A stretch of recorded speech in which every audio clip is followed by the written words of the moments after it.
Scaling exposes every structural weakness that you have in your organization. Before you start scaling anything, you should be clear about what scaling even means for you. In some contexts, it means grow your revenue without any regard for your margins, reach the next funding round. In other industries and other contexts, it means increase your production rates, increase your operations, and by doing so, because of certain supplier contracts, actually our entire operation becomes more efficient, it becomes more cost effective, our margins become better. So scaling can take many different forms. In a nutshell, it is mostly seen as growth. But it's not only revenue growth. It can also be growth in many different areas. Some companies take it as headcount growth. And in most cases, it's a mixture of everything and in between. And why I stress this is because I have been part of hypergrowth. I have been part of unicorn scaling. I have seen it all firsthand. And I've also seen companies that scaled prematurely, that started hiring people, put money in sales marketing in the hopes that would grow the revenue and the profitability, and then go bust and break their own neck, leading to restructuring, downsizing, and very negative outcomes for the company. So scaling is not something that you do for its own sake. Scaling is a time-bound phase, a time-bound period in your company with a very clear specific purpose. And if you're not clear about this purpose, then you might end up climbing a ladder that is leaning against the wrong wall. You might optimize metrics and certain numbers that will not be relevant towards your end game. Whether that end game be an acquisition by private equity, by a strategic acquirer, an IPO, unicorn valuation, generational succession, whatever it is. Whatever end game you had, scaling needs to serve that end game. Scaling is not a goal in itself.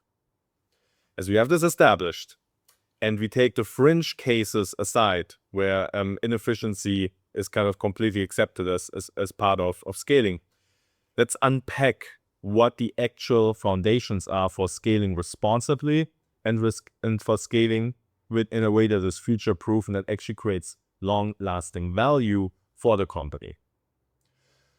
First off are unit economics.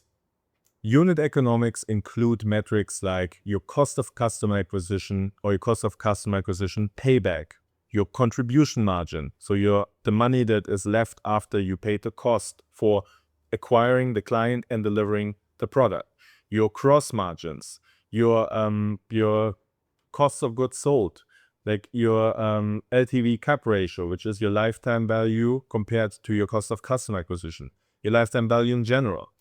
Unit economics show you what happens with the revenue, or like what are the implications of the revenue that you bring in. Often we stop short at just making more sales, and we say we had these new large contracts, or we acquired 150 new customers, and we brought in the sales, the revenue. Now we scaled, or we are scaling. There can be situations, and they're not too uncommon, when you smash all of your sales targets and you break sales records, and yet you are unable to pay the salaries at the end of the month, and you have to lay off your employees, leading to demoralization and many other things that hurt your company in the long run. So having your unit economics under control is number one, even knowing them, even tracking them. And you'll be surprised how many times not enough attention is being paid to them, especially as top managers are busy with a lot of other topics, rely on the finance team, rely on the accounting team to just be in charge of it, whatever that means.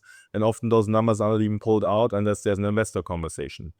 Those are metrics that should be tracked on a daily basis, especially in a scaling scenario. When we say tracked on a daily basis, yes, it can be acceptable if those numbers are not perfect right now, and maybe if they're even in the red. At least we need to know about it so we can fix it over time. The only risk, the real systemic risk that we have, comes from not knowing about it, not wanting to know, and then being surprised 6 months later when we cannot pay the salaries for our employees or the office rent. So it starts with unit economics. It starts with tracking those and having a good grasp of what we're actually doing. Because if every single new sale, every single new revenue actually makes me lose money, then that's a problem, unless I do it intentionally. There are instances when you want to do this as a tactic for a certain period of time, because it can help you gain market dominance, get more market share. It can help you demoralize a competitor, whatever it is, right? It can be a tactic. But it is only a tactic if you have intentionally decided to do so before it happened. If you just find out about it midway and then say, we figure it out later, that's not a tactic, that's not a strategy, that's just a rationalization, and most likely you will not fix it later anyway, and you just hope that it will go away, which typically it doesn't. And it happens too often. So the first part is unit economics. The second is, what do our processes look like? If right now, with 20, with 50, with 100 employees, we already have a lot of frictions, confusion, things are not clear. Decisions are being run on politics, on hallway conversations. There is no clear clarity on roles and responsibility, on who does what. That's not going to get better if you have 200, 300, and 400 employees. These issues don't fix themselves with more scale. It's quite the opposite. They become worse. They are magnified in their destructive potential at scale. And you will end up hiring very expensive roles, very expensive employees and leaders who will not be able to get together and to actually work together and create results. They will be more involved with turf wars and basically protecting their territories, protecting the departments, and the lack of clarity. So whatever process doesn't work right now, and is where you already see right now it's not working, you should pay attention to this now before you add more people to the mix, before you bring in more resources, because scaling is a magnifying glass. It will make everything more amplified what you're currently doing. Fix it now. It needs to be structured now before you add more fuel to the fire. It's also important to think about your culture, which is closely intertwined with this. Culture is not ping pong tables, pizza Fridays, and free gym membership for your employees, if you even offer this at all. Like, culture is about how decisions are being made. Culture is about what is being rewarded, what is being punished, and in that company, what are the expectations, whether spoken and unspoken. Culture is the way people do things. Do they get together, work together, collaborate? Does everybody work in a silo? That's culture. And you do not want to rely on kind of some vague sense of somehow things moving or not moving. The moment you scale, you will hire new people, you will bring people on board, you will need to have a resilient infrastructure, and that means you will need to look really hard into governance and become intentional about culture. Culture is not something that you just happen or that emerges. It's something that you want to intentionally shape. And you do this by creating clarity, accountability, and clear ground rules. These ground rules can also be summarized as roles and responsibility. Like, each role needs to have clear boundaries of what it does and what it does not do. I also know in early stage companies, there is a glorification of not having clear-cut roles and responsibilities, of just going fluidly with whatever comes up.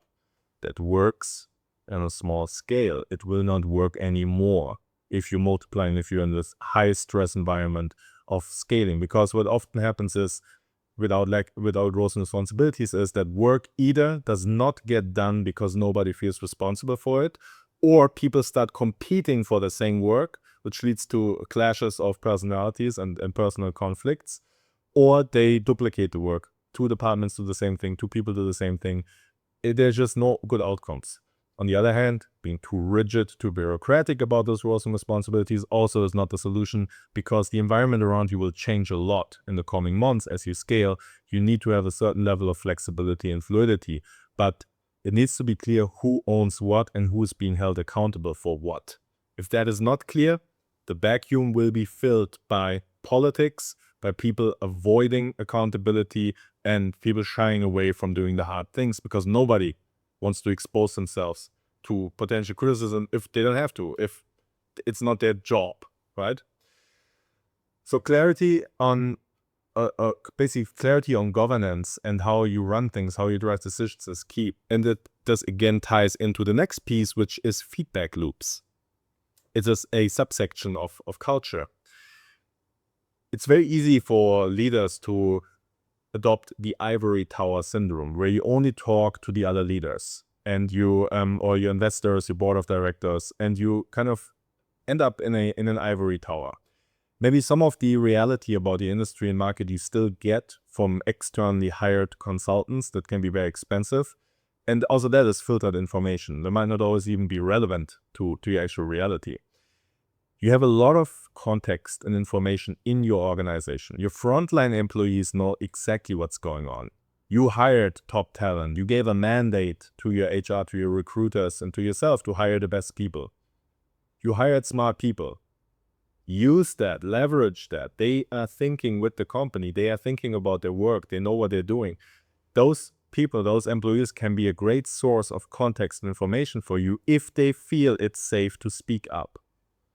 In most companies, they do not feel safe to speak up. And the motivated high performer who came in and sees all the flaws and says, I can change this, and that, and this is the solution, they typically get crushed very quickly because it threatens mediocre managers and their own role. And they typically will do everything in their power to isolate and contain that high performer so that this information never travels up the hierarchy to the C-level or to the owners or the founders.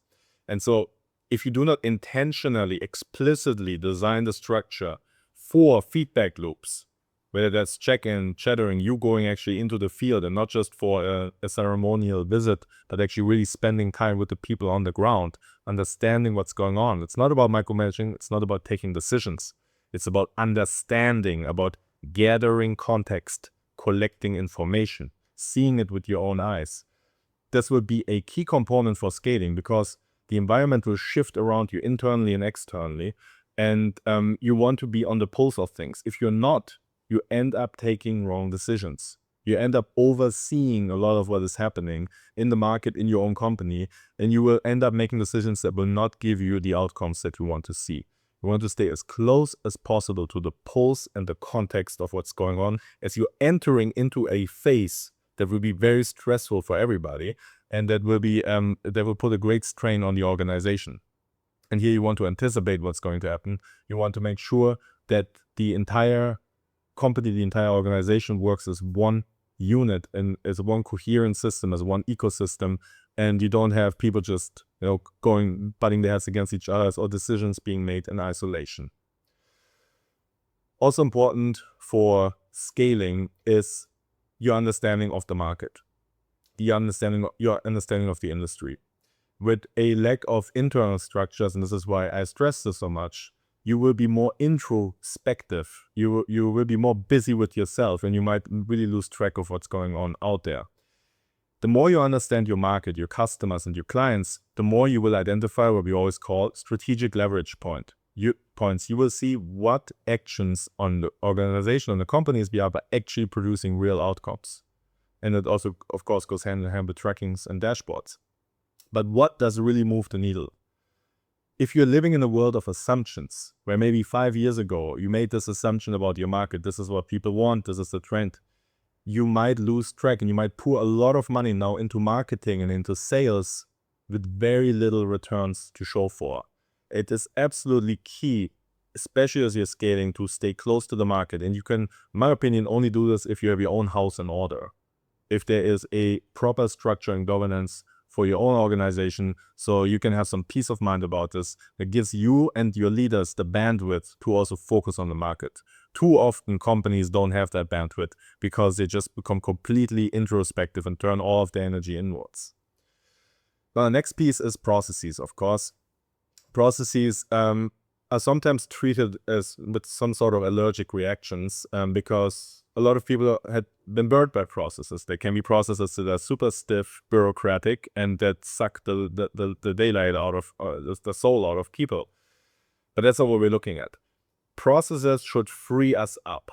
And the core function of processes is to free up our bandwidth, so we don't have to constantly do the basic things with manual effort. We automate the basic thing, the low leverage tasks, so we can focus on more strategic tasks. And this also, of course, is an ideal use case for any AI implementations that you do. We want to get the boring things, the low leverage tasks out of our view so we can focus on what matters. When it comes to processes, you really have to think about, especially in your revenue organization, which includes marketing, sales, customer success, and product, are they really designed and aligned across my buyer's journey? I always say like the best model for a revenue organization is to look at the buyer's journey and look at actually what is needed and what each department is doing across the journey of that buyer, of how they interact with your company. This obviously will also force them to really understand the buyer, understand the market. Are they aware of this? Or does marketing see itself as a technical function that pours money into Google ads, Facebook ads, Meta and whatnot, and then basically hits their numbers, gets their lead volume, and that's it? Call it a day and report to the COO once a month about it, show your dashboards? Or is your revenue organization set up that the customer, the potential customer, and the buyer is at the central focal point, and all these functions actually serve to constantly optimize the experience of the buyer? And as they optimize, make it frictionless from handover point to handover point, from marketing to sales, from sales to onboarding, from onboarding to customer success account management, because you don't just want to build your scaling strategy around one-off short-term transactions. If you now pour money into sales and marketing and you grow, you want to make sure that right now at this moment already you set the conditions for this revenue to become a long-term asset. And how do you do this? By also building a post-sales machine with engine, which was typically your customer success team. And if the customer success team is enabled and structurally designed to produce renewals, retention, and referrals and upselling expansion revenue, then you build a very strong asset that creates enterprise value and that makes your company more valuable for potential acquirers in the future. If you want to sell the company, or in general, it just creates a stronger assets and cost-effective revenue. Because every revenue that you make post-sales, you don't have to pay marketing and sales money on it anymore. Next is product. Is our product roadmap really focused on the market? It always centers back around, do we have the bandwidth to focus on the market? Is our product team commercially minded, or do they have an allergy towards anything commercial? Do they understand what competitors are doing, what competing products are capable of doing or not? Do they understand what the market needs, how the product solves problems and adds value? Are they part of customer interactions? If they are not, you typically run into the risk that they will keep developing things like an agency based on the reactive needs of the existing customers, basically solving problems, fixing bugs. But this will not give you a strong market position. And as you scale, as you now pour money into marketing, sales, into growth, if your product is not up to speed with the market, you're making your life way more difficult than it should be. And it's often nothing more than a political decision. It's the decision about the top management being willing to set the tone with the technical departments that they have a commercial function and that they are part of the revenue organization instead of an isolated function that kind of develops cool things that they saw on a Reddit thread, or that some other developer friend told them this would also be cool to develop. These things exist. And often you find top managers intimidated by the technical jargon and by the technical language, that they back off and they let the product team do whatever they do.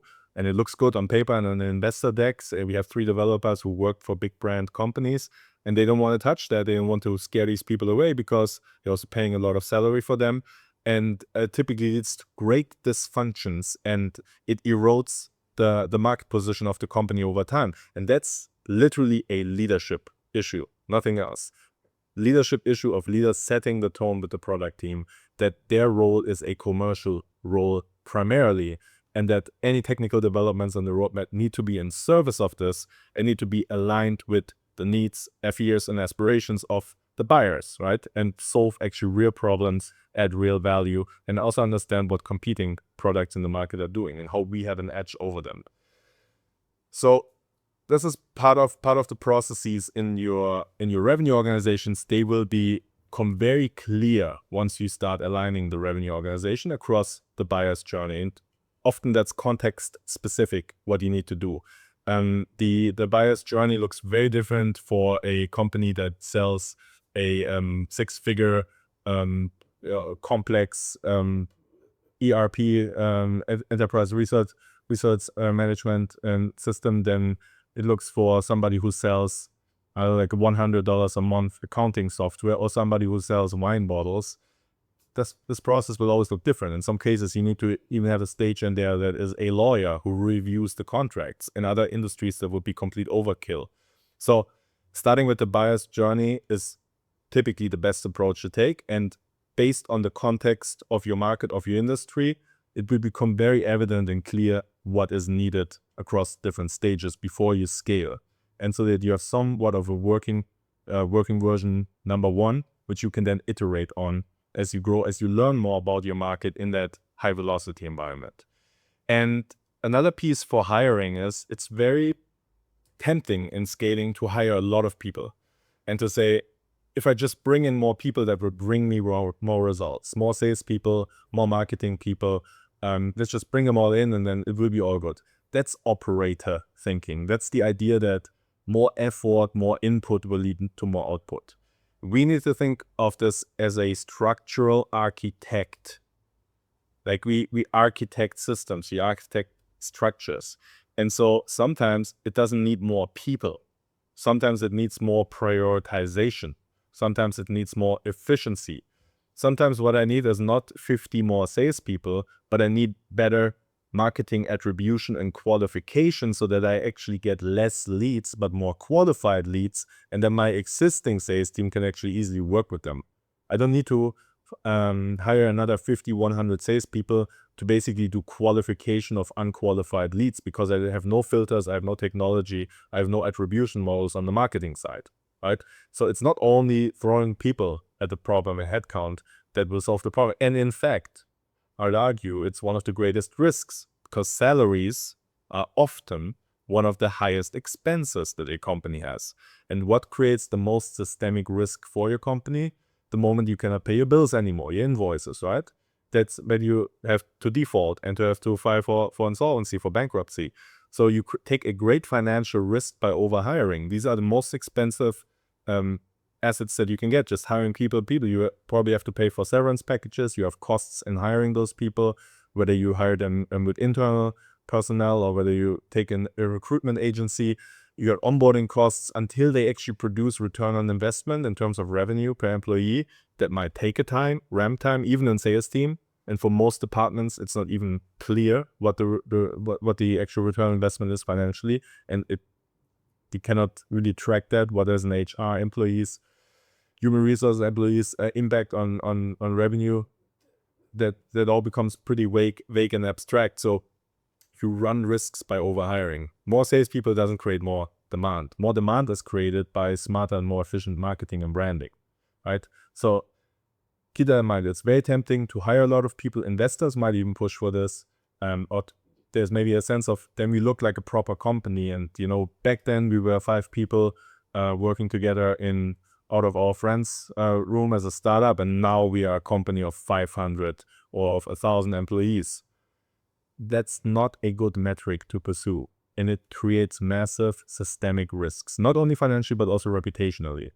Because there will be a moment when you have to fire most of those people, especially if your scaling strategy was based only on top line growth, on revenue growth, without any regard for costs or for margins. There will be a moment when you will stare down, when your CFO will basically walk into your office that you just hired a month ago and will tell you, this is not working anymore. We need to let go of people. So hiring is not the solution. You always want to look first at what are you actually trying to achieve, and are there structural designs, are there ways how I can structurally solve this first. And even if you hire people, do you actually have an onboarding process that is structured where you can get people up to speed very quickly?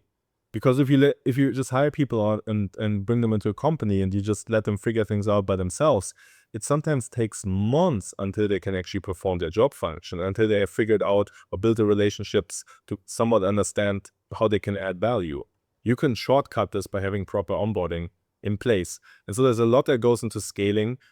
I would really argue to not take it on a light shoulder, but to think through it in a structurally sound manner in order to protect long-term value and the also the long-term endurance and survivability of the company.